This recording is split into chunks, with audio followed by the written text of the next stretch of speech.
Yahudiylarning eng qo'rqinchli tushi shafqatsiz diktatorlardan biri Adolf Gitler. U 1889-yil 20-aprelda Avstriya-Vengriya imperiyasining Braunauning shahrida tug'ilgan. Yoshligidan san'atga qiziqqan, biroq 2 marta Vena san'at akademiyasiga kira olmagan. Vena davrida u irqiy nazariya va antisemitizm, ya'ni yahudiylarga qarshi nafrat g'oyalari bilan tanishdi. Bu keyinchalik uning butun mafkurasiga asos bo'ldi. 1914-yilda Germaniya armiyasiga ko'ngilli sifatida qo'shilib, Birinchi jahon urushida qatnashgan. Keyin esa Temir Xoch ordeni bilan taqdirlangan. Urushdagi mag'lubiyat Gitlerning siyosiy qarashlarini keskinlashtirdi. U Germaniyaning qulashida yahudiylar, kommunistlar va Versal shartnomasini imzolagan siyosatchilarni aybladi. 1919-yilda u Germaniya ishchilar partiyasiga qo'shildi, ya'ni natsistlar partiyasiga. 1923-yilda u pivoxona to'ntarishi deb nom olgan muvaffaqiyatsiz davlat to'ntarishiga urindi va hibsga olindi. Qamoqda yozgan Mening kurashim kitobida u Germaniya kelajagini irqiy tozalash orqali kengaytirish g'oyasi bilan asoslab berdi. 1929-yildagi global iqtisodiy inqiroz, ishsizlikning 6 millionga chiqishi va xalq noroziligi Gitler uchun siyosiy imkoniyat yaratdi. 1933-yil 30-yanvarda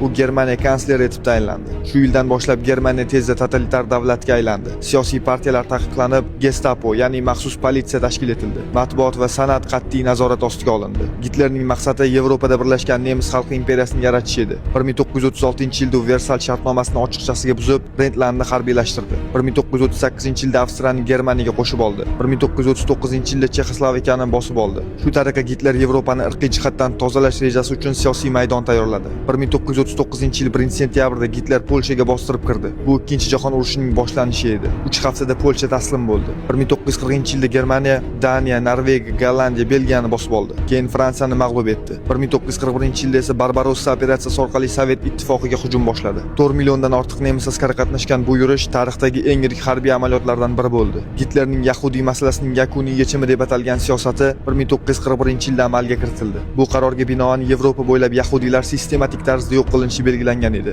1942-yil yanvarda o'tkazilgan Banze konferensiyasida bu reja rasmiylashtirildi. Holokost natijasida 6 million yahudiy, shu jumladan 1,5 million bola o'ldirilgan. 3 million sovet harbiy asiri ochlik va qiynoqlarda nobud bo'lgan. 1,8 million polyak fuqarolari, 1,5 million lo'lilar, 200 ming nogiron, 100 minglab diniy, siyosiy va etnik ozchilik vakillari ham qurbon bo'lgan. Konslagerlar, ya'ni Treblinka, Majdanek, Sobibor, Chermo o'lim fabrikalariga aylantirilgan edi. Auschwitz lagerining o'zi kuniga o'rtacha 6000 kishi gaz kameralari va krematoriyalarda yo'q qilingan. 1943-yilga kelib Germaniya sanotining bir qismi o'lim lagerlarida majburiy mehnat bilan ta'minlanar edi. 7 milliondan ortiq mahbuslar bu tizimda ishlatilgan. Gitlerning strategiyasi chaqqon urush tamoyiliga asoslangan edi. Ya'ni qisqa lekin kuchli hujumlar bilan dushmanni tez mag'lub etish. Biroq Sovet ittifoqiga hujum rejasi bu tizimni izdan chiqardi. Qaqshatqi chiqish, uzoq frontlar, resurs tanqisligi va xalq qarshiligi Germaniya uchun halokatli bo'ldi. Urush natijasida 60 milliondan ortiq inson halok bo'lgan. Shundan 27 millioni Sovet ittifoqi fuqarolari, 30 milliondan ortiq tinch aholi urush, bombardimon, ocharchilik va kasallikdan o'lgan. Yevropaning 70% infratuzilmasi vayron bo'lgan. Germaniyaning eng yirik shaharlari bombalangan. 1945-yil aprel oyida Berlin ittifoqchi kuchlar tomonidan qurshovga olindi. 30-aprel kuni Gitler bunkerda o'z joniga qasd qildi. Shundan keyin natsist Germaniyasi taslim bo'ldi. Lekin ba'zi bir manbalarda Gitler Janubiy Amerikaga qochgan degan taxminlar ham yo'q emas.